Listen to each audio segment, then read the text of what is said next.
जातो जातो. तुम्हाला घरची केस निभा ना, माझी कसली केस घेताय तुम्ही?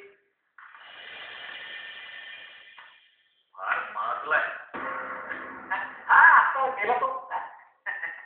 काय अहो मी मिरजेकडे निघालो होतो, पण वाटेतच निरोप आला की येऊ नका म्हणून सरळ घुसलो आतमध्ये. बघा हो बसतो ना.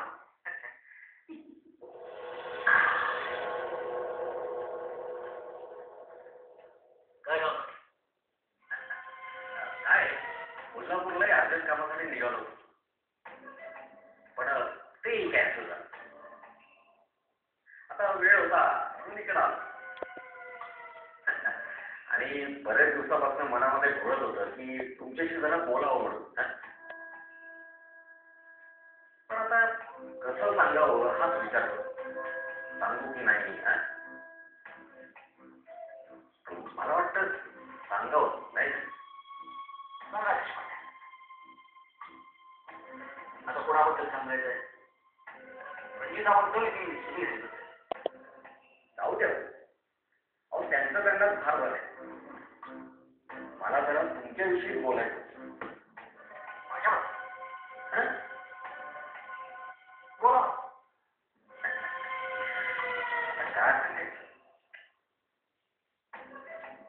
बड्यांची आबरू ही खेड्यात गेली म्हणतात ना.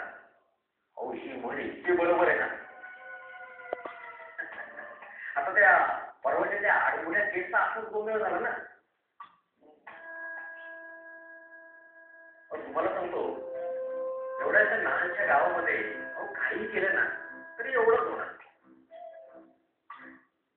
ती मोठी विद्वत्ता तुमची. पण अगदी विहिरीतल्या पाण्यासारखं तुमचं शहाणपण अगदी साचून राहिले बघा. वाईट मात्र याचंच वाटतं. देशपांडे,